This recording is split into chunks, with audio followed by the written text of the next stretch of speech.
Hi friends, എൻ്റെ പേര് Deepthi. Welcome to learn English with Deepthi. ഇന്നത്തെ വീഡിയോയിൽ നമ്മൾ COVID-19 എഡ്യൂക്കേഷണൽ ഇമ്പാക്ട്സിനെ പറ്റിയുള്ള ഒരു എസ്സേ ആണ് എഴുതാൻ പോകുന്നത്. ഞാൻ ഓൾറെഡി COVID-19 പല തരത്തിലുള്ള ഇമ്പാക്ട്സിനെ പറ്റിയുള്ള എസ്സേസ് ഉണ്ടാക്കിയിട്ടുണ്ട്. Economic impact, social impact, environmental impact, ഇതിനെ പറ്റിയൊക്കെ ഉള്ള എസ്സേസ് എൻ്റെ ചാനൽ ഓൾറെഡി ഉണ്ട്, നോക്കുക. ഞാൻ കുറച്ച് എസ്സേസും കൂടി ചെയ്യാൻ ഉദ്ദേശിക്കുന്നുണ്ട് COVID-19 ഇമ്പാക്ട്സിനെ പറ്റി. നിങ്ങൾക്ക് താല്പര്യമുണ്ടെങ്കിൽ പ്ലീസ് ചാനലിന് സബ്സ്ക്രൈബ് ചെയ്യാം. COVID-19 will forever be known as the virus that shut down the world. It has changed our lives in many ways that we never thought possible. One of the most significant impacts of this pandemic has been in the field of education, where it has led to the largest disruption of global education systems in history. When schools and colleges around the world closed due to COVID-19 lockdowns, students and educators alike were left wondering what the future holds. അപ്പോൾ ഈ introduction പാരഗ്രാഫിൽ നമ്മൾ പറയുന്നത് എന്താണെന്ന് വെച്ചാൽ, COVID-19 ലോക്ക്ഡൗൺസ് കൊണ്ട് ലോകം മുഴുവനുള്ള ഒരുപാട് കൺട്രീസിൽ സ്കൂൾസും കോളേജസും എല്ലാം അടച്ചിട്ടു അല്ലേ. അപ്പോൾ ഇത്രയും വലിയ ഒരു ലെവലിലുള്ള ഒരു ഡിസ്റപ്ഷൻ ഒരിക്കലും എഡ്യൂക്കേഷൻ സിസ്റ്റത്തിൽ ഇതിനു മുമ്പ് ഉണ്ടായിട്ടില്ല, ഇങ്ങനെ ലോകം മുഴുവനുള്ള സ്കൂൾസും കോളേജസും അടച്ചിടുന്നത്. Remote or virtual learning has now replaced traditional classrooms. However, the switch from pen and paper to online education comes at a high cost. Technology, like computers and high-speed internet, needed to attend remote learning sessions is not readily available to students from low-income families. This has led to a lot of educational inequality in this new virtual learning system. Even though many governments around the world provided laptops and internet services to students in need, these efforts have not been enough to avoid the educational inequality experienced by students. Children who depend on schools for their daily meals are also at risk of going hungry due to school closures. Covid lockdowns വന്ന് സ്കൂൾസും കോളേജസും ഒക്കെ അടച്ചപ്പോൾ ഇപ്പോൾ സിറ്റിയിലെ സ്കൂൾസിനും അല്ലെങ്കിൽ വലിയ യൂണിവേഴ്സിറ്റീസിനും ഒക്കെ online education തുടങ്ങാൻ എളുപ്പമായിരുന്നു. കാരണം അവരുടെ പല സ്റ്റുഡൻസിനും സ്വന്തമായിട്ട് കമ്പ്യൂട്ടേഴ്സ് ഉണ്ട്, അവരുടെയൊക്കെ പല വീടുകളിലും ഹൈ സ്പീഡ് ഇൻ്റർനെറ്റൊക്കെ അവൈലബിൾ ആണ്. അപ്പോൾ അങ്ങനെ കുറച്ച് പണക്കാരുടെ കുട്ടികളൊക്കെ പഠിക്കുന്ന സ്കൂളുകളിലൊക്കെ ഇത് എളുപ്പമായിട്ട് ഇംപ്ലിമെൻറ്റ് ചെയ്യാൻ പറ്റി അവർക്ക്. പക്ഷേ ഒരു റൂറൽ സ്ഥലത്ത് ഒരു വില്ലേജിലെ കുട്ടികൾക്ക് ഇത് ഇംപ്ലിമെൻറ്റ് ചെയ്യാൻ എളുപ്പമാണോ? അങ്ങനത്തെ ഒരു ചെറിയൊരു സ്കൂളിൽ ബുദ്ധിമുട്ടല്ലേ? എല്ലാവരുടെയും കയ്യിൽ ലാപ്ടോപ്സ് ഉണ്ടോ? കാണില്ല. എല്ലാവരുടെയും വീട്ടിൽ ഹൈ സ്പീഡ് ഇൻ്റർനെറ്റ് ഉണ്ടോ? അതും കാണാനുള്ള സാധ്യത കുറവാണ് അല്ലേ. അപ്പോൾ അങ്ങനെയൊക്കെയുള്ള സിറ്റുവേഷനിൽ എന്ത് ചെയ്യാൻ പറ്റും? ഇപ്പം പല സ്ഥലത്തും ഗവൺമെൻറ്റ്സ് ഇങ്ങനെ കുട്ടികൾക്ക് ലാപ്ടോപ്സ് ഒക്കെ വിതരണം ചെയ്തു, പലരും ഇൻ്റർനെറ്റ് സർവീസസ് വരെ പ്രൊവൈഡ് ചെയ്തു. പക്ഷേ എന്നാലും എല്ലായിടത്തും ഒന്നും ഇത് അവൈലബിൾ ആയിട്ടില്ല എല്ലാ കുട്ടികൾക്കും. അതുകൊണ്ട് അങ്ങനെയുള്ള സ്ഥലങ്ങളിലൊക്കെ സ്കൂളുകൾ അടച്ചിടുക മാത്രമേ ഉണ്ടായിരുന്നുള്ളൂ മാർഗം. അപ്പോൾ ഇത് ഒരു എഡ്യൂക്കേഷനിൽ ഒരു ഇനിക്വാളിറ്റി ഉണ്ടാക്കി. പണക്കാർക്ക് പഠിത്തം കണ്ടിന്യൂ ചെയ്യാൻ കുഴപ്പമില്ല, പക്ഷേ പാവപ്പെട്ട കുട്ടികൾക്ക് അത് കണ്ടിന്യൂ ചെയ്യാനുള്ള സാഹചര്യം അവർക്ക് ഇല്ലായിരുന്നു. കാരണം അതിൻ്റെ ടെക്നോളജിയും അതിൻ്റെ സാമ്പത്തിക അതൊക്കെ വാങ്ങാനുള്ള സാമ്പത്തിക സ്ഥിതിയും അവർക്ക് ഇല്ലാത്തതുകൊണ്ട് എഡ്യൂക്കേഷൻ കണ്ടിന്യൂ ചെയ്യാൻ അവർക്ക് ബുദ്ധിമുട്ടായിരുന്നു. അപ്പം അങ്ങനെ ഒരു എഡ്യൂക്കേഷണൽ ഇനിക്വാളിറ്റി ഉണ്ടായി ഈ COVID-19 ലോക്ക്ഡൗൺ കാരണം ഉണ്ടായ എഡ്യൂക്കേഷണൽ സിസ്റ്റത്തിലുള്ള വ്യത്യാസം കൊണ്ട്. അതൊരു ബിഗ് ഒരു കാര്യമാണ് ഈ എഡ്യൂക്കേഷണൽ ഇനിക്വാളിറ്റി എന്ന് പറയുന്നത്. പിന്നെ പല സ്ഥലത്തും കുട്ടികൾ ഉച്ചക്കഞ്ഞി എന്നുള്ള സംഭവമില്ലേ സ്കൂളിൽ, പല കുട്ടികളും പാവപ്പെട്ട കുട്ടികൾ ഇത് ഡിപ്പെൻഡ് ചെയ്യുന്നുണ്ട്.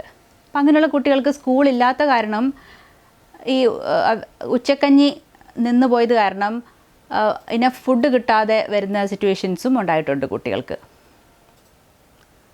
Schools and colleges are also places where students get to socialize with their peers and take part in extracurricular activities like sports and arts. However, due to the closure of educational institutions, such gatherings and fun activities have all disappeared. Not having physical, social interactions have affected the mental well-being of students, many of whom report feeling isolated and lonely since they cannot meet their classmates and friends.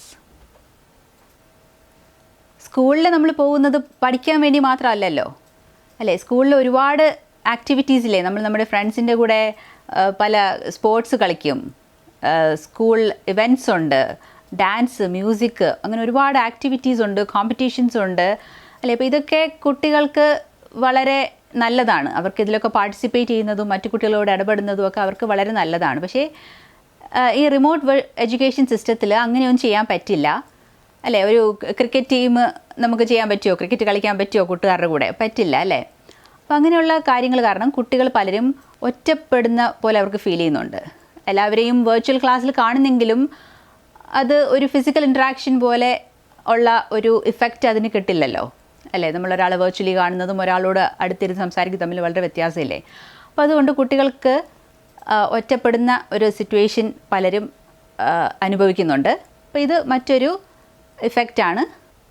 The switch to remote learning happened abruptly, which left students as well as teachers and school officials scrambling to adapt to virtual learning systems fast.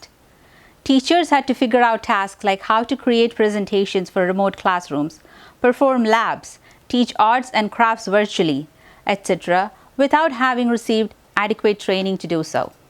Many educators also find it harder to gauge and maintain student engagement in remote sessions compared to in-person classes.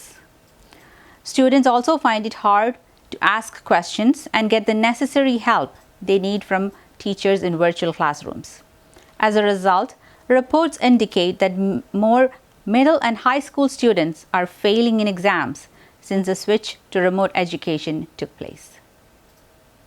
ഈ പാരഗ്രാഫിൽ നമ്മൾ പറയുന്നത് virtual education കൊണ്ട് ടീച്ചേഴ്സും സ്റ്റുഡൻസും face ചെയ്ത difficulties എന്തൊക്കെയാണെന്നാണ്.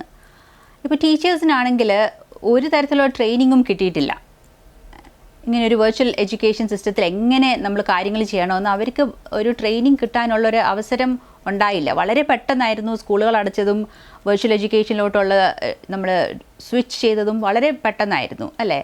അപ്പോൾ അതുകൊണ്ട് teachers ഒരുപാട് കഷ്ടപ്പെടുന്നുണ്ട്. എങ്ങനെയാണ് ഞാൻ ഈ പ്രസൻറ്റേഷൻ ഉണ്ടാക്കുന്നത്? അവർ പെട്ടെന്ന് ഇതെല്ലാം പഠിച്ചെടുക്കേണ്ടി വന്നു ഓൺ ദെയർ ഓൺ.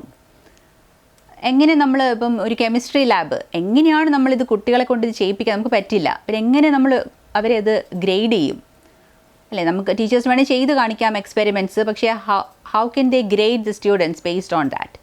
അപ്പോൾ ഇതൊക്കെ ടീച്ചേഴ്സ് ഫിഗർ ഔട്ട് ചെയ്യേണ്ടി വന്നു ഓൺ ദെയർ ഓൺ. അപ്പോൾ അവർ ഒരുപാട് കഷ്ടപ്പെട്ടു. സ്റ്റുഡൻസിനും അതേപോലെ തന്നെ ഒരുപാട് കോംപ്ലിക്കേഷൻ ആയിരുന്നു. ടീച്ചറിനോട് നേരിട്ട് കണ്ട് നമ്മൾ ക്ലാസ്സിലിരുന്ന് കൈപൊക്കി ഒരു ചോദ്യം ചോദിക്കുന്ന പോലെ ബുദ്ധിമുട്ടാണ് ഒരു ഓൺലൈൻ ക്ലാസ്സിൽ അങ്ങനെ ചോദിക്കാനും. ടീച്ചറിനെ പിന്നെ പോയി കണ്ട് സംസാരിക്കാനും ഒക്കെ ബുദ്ധിമുട്ട് ഉണ്ടായി പല കുട്ടികൾക്കും. അവർക്ക് വേണ്ടുന്ന ഹെൽപ്പ് ഒന്നും കിട്ടാത്ത ഒരവസ്ഥയുണ്ടായി. അത് കാരണം ഒരുപാട് കുട്ടികൾക്ക് എക്സാംസിലൊക്കെ ഫെയിൽ ചെയ്യുന്ന ഒരു സിറ്റുവേഷൻ ഉണ്ടായിട്ടുണ്ട് ഇപ്പം ഈ പുതിയ വെർച്വൽ ലേണിംഗ് സിസ്റ്റത്തിൽ. Another tricky problem when it comes to implementing online learning is the question of how to hold exams in a way that ensures that students will not be able to cheat. Some higher educational institutions, like international universities, are using online proctoring systems to monitor the students' activities while taking exams. But since this method is expensive as well as intrusive, most schools and colleges prefer not to use them. In many cases, exams are being postponed or cancelled, leading to a lot of uncertainty, adding to the stress of students who are already having a tough time adjusting to the new way of learning. College admissions and study abroad programs have also been affected by the cancellation of exams. Virtual learning സിസ്റ്റത്തിലെ ഏറ്റവും വലിയൊരു പ്രോബ്ലമാണ് എങ്ങനെ exams conduct ചെയ്യുമെന്നുള്ളത്. കാരണം കുട്ടികളൊക്കെ വീട്ടിലിരുന്ന് പരീക്ഷ എടുക്കുമ്പോൾ എങ്ങനെ നമുക്ക് മേക്ക് ഷുവർ ചെയ്യാൻ പറ്റും അവർ പുസ്തകമൊന്നും തുറന്നു നോക്കില്ല എന്ന് അല്ലേ. അപ്പോൾ വലിയ വലിയ യൂണിവേഴ്സിറ്റീസും പലതും ഇൻ്റർനാഷണൽ ആയിട്ടുള്ള എഡ്യൂക്കേഷൻ ഇൻസ്റ്റിറ്റ്യൂഷൻസും ഒക്കെ പ്രോക്ടറിങ് സിസ്റ്റംസ് എന്ന് പറഞ്ഞ കാര്യങ്ങൾ യൂസ് ചെയ്യുന്നുണ്ട്. എന്നുവെച്ചാൽ കുട്ടികൾ അവരുടെ ലാപ്ടോപ്പിൽ ഒരു സോഫ്റ്റ്വെയർ ഇൻസ്റ്റാൾ ചെയ്യും. ആ സോഫ്റ്റ്വെയർ ഇവർ ചെയ്യുന്ന കാര്യങ്ങൾ മുഴുവൻ നോക്കിക്കൊണ്ടിരിക്കും. അവരുടെ ക്യാമറ ഓണായിരിക്കും, മൈക്രോഫോൺ ഓണായിരിക്കും. അത് എല്ലാം മോണിറ്റർ ചെയ്യുന്ന ഒരു സിസ്റ്റം ഉണ്ട്. അതാണ് പ്രോക്ടറിങ് എന്ന് പറയുന്നത്. അപ്പോൾ കുട്ടികൾ എക്സാം സമയത്ത് എന്ത് ചെയ്താലും ഈ പ്രോക്ടേഴ്സിന് കാണാൻ പറ്റും, അറിയാൻ പറ്റും. പക്ഷേ ഇതൊരു എക്സ്പെൻസീവ് ഒരു പരിപാടിയാണ്. പിന്നെ ഒരുപാട് കുട്ടികളുടെ പ്രൈവസിയിൽ കടന്നു കയറുന്നു എന്നുള്ള ഇതും പറയുന്നുണ്ട് ഇതിനെപ്പറ്റി. അതുകൊണ്ട് വളരെ റെയറായിട്ടേ ഇത് ഉപയോഗിക്കുന്നുള്ളൂ. മോസ്റ്റ് ഓഫ് ദ ടൈം ടീച്ചേഴ്സും യൂണിവേഴ്സിറ്റീസും അല്ലെങ്കിൽ സ്കൂൾസും ഒക്കെ മറ്റ് രീതികൾ കണ്ടുപിടിക്കുകയാണ്, വേറെ creative ways of giving exams. ഇപ്പോൾ ചില ടീച്ചേഴ്സ് ആണെങ്കിൽ ഓപ്പൺ ബുക്ക് എക്സാംസ് കൊടുക്കും. ചില നിങ്ങളുടെ നോട്ട്സ് തുറന്നു നോക്കാനും പുസ്തകം നോക്കാനും നിങ്ങൾ അലൗഡാണ്. പക്ഷേ അവർ അതിനനുസരിച്ച് എക്സാംസിൻ്റെ ക്വസ്റ്റ്യൻസ് ഹാർഡറും ട്രിക്കിയറും ആക്കും. കാരണം പുസ്തകം തുറന്നു നോക്കിയാൽ നേരിട്ട് നമുക്ക് എഴുതാൻ പറ്റാത്ത രീതിയിലുള്ള ക്വസ്റ്റ്യൻസ് ആയിരിക്കും അവർ തരുന്നത്. അപ്പോൾ ടീച്ചേഴ്സിനും അത് കുറേ കൂടി ഡിഫിക്കൽട്ടാണ് ചോദ്യങ്ങൾ സെറ്റ് ചെയ്യാനും ഒക്കെ ഇങ്ങനൊരു സിറ്റുവേഷനിൽ. പല രീതിയിലും ഇത് ബുദ്ധിമുട്ട് ഉണ്ടാക്കുന്നുണ്ട്. പിന്നെ ഒരുപാട് സ്ഥലത്ത് എക്സാംസ് ക്യാൻസലും ചെയ്തിട്ടുണ്ട്. അപ്പോൾ ഇങ്ങനെ എക്സാംസ് ക്യാൻസൽ ചെയ്യുമ്പോൾ അത് പല രീതിയിൽ കുട്ടികളെ അഫക്റ്റ് ചെയ്യും. കോളേജ് അഡ്മിഷൻ ഒക്കെ പ്രോബ്ലംസ് ഉണ്ടാവുന്നുണ്ട്, ഇതുകൊണ്ട് എക്സാംസ് ക്യാൻസൽ ആവുന്നുണ്ട്. ഇൻ്റർനാഷണൽ സ്റ്റഡി അബ്രോഡ് പ്രോഗ്രാംസിനൊക്കെ പോകുന്ന കുട്ടികൾക്കും ഇത് പല രീതിയിലും പ്രോബ്ലമാറ്റിക് ആവുന്നുണ്ട്. പിന്നെ വേറൊരു കാര്യം ഞാൻ എസ്സേയിൽ പറഞ്ഞിട്ടില്ല, എന്നാലും നിങ്ങൾക്ക് വേണമെങ്കിൽ എഴുതാം. ഇൻ്റർനാഷണൽ എഡ്യൂക്കേഷൻ ഇപ്പോൾ കുട്ടികൾ ഓപ്റ്റ് ചെയ്യുന്നത് കുറവാണ്. കാരണം നമ്മൾ വീട്ടിലിരുന്ന് പഠിക്കുകയാണ് അല്ലേ. നമ്മൾ വീട്ടിലിരുന്ന് പഠിക്കുമ്പോൾ ഒരു ഇൻ്റർനാഷണൽ യൂണിവേഴ്സിറ്റിക്ക് നമ്മൾ ഒരുപാട് കാശ് കൊടുക്കേണ്ട ആവശ്യമുണ്ടോ? കാരണം നമ്മളൊരു ഇൻ്റർനാഷണൽ എഡ്യൂക്കേഷന് പോകുന്ന എന്തിനാണ്? നമുക്ക് വേറെ രാജ്യത്ത് പോകാം അല്ലേ, അവിടുത്തെ കൾച്ചർ നമുക്ക് എൻജോയ് ചെയ്യാം, നമുക്ക് മറ്റൊരു രാജ്യത്ത് താമസിച്ച് പഠിക്കാം, അതിനുവേണ്ടിയല്ലേ നമ്മൾ പോകുന്നത്. പക്ഷേ നമ്മൾ നമ്മുടെ വീട്ടിൽ ഇരുന്ന് പഠിക്കുവാണെങ്കിൽ നമ്മൾ എന്തിനാണ് വേറൊരു ഇൻ്റർനാഷണൽ യൂണിവേഴ്സിറ്റിക്ക് ഒരുപാട് കാശ് കൊടുക്കുന്നത് എന്നുള്ള കാരണം കൊണ്ട് ഇത് യൂണിവേഴ്സിറ്റീസ് റിപ്പോർട്ട് ചെയ്യുന്നുണ്ട് ഇൻ്റർനാഷണൽ സ്റ്റുഡൻസ് വരുന്നത് കുറവാണെന്ന്. In conclusion, the global educational community has been largely successful in its switch to virtual learning, despite the abrupt way that it had to be implemented. It is highly doubtful that remote learning will replace in-person education anytime soon, but we can expect to see more virtual educational systems in a post-COVID world than there existed before it. ഈ conclusion പാരഗ്രാഫിൽ നമ്മൾ പറയുന്നത് എന്താണെന്ന് വെച്ചാൽ, മിക്ക educational ഇൻസ്റ്റിറ്റ്യൂഷൻസും ഈ Covid സമയത്ത് virtual എഡ്യൂക്കേഷനിൽ implement ചെയ്യുന്നതിൽ സക്സസ്ഫുള്ളായി. പലരും അത് നല്ല രീതിയിൽ തന്നെ ചെയ്യുന്നുണ്ട്. പക്ഷേ വെർച്വൽ എഡ്യൂക്കേഷൻ ഒരു ഇൻ പേഴ്സൺ എഡ്യൂക്കേഷന് പകരം ആവില്ല ഉടനെ ഒന്നും.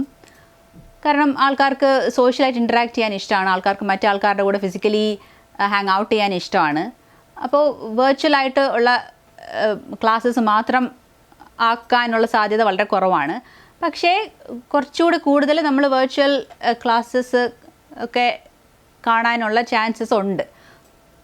ഈ വീഡിയോ കൊണ്ട് നിങ്ങൾക്ക് COVID-19 എഡ്യൂക്കേഷൻ ഇമ്പാക്ട്സിനെ പറ്റി കുറച്ചൊക്കെ മനസ്സിലാക്കാൻ പറ്റിയെന്ന് വിചാരിക്കുന്നു.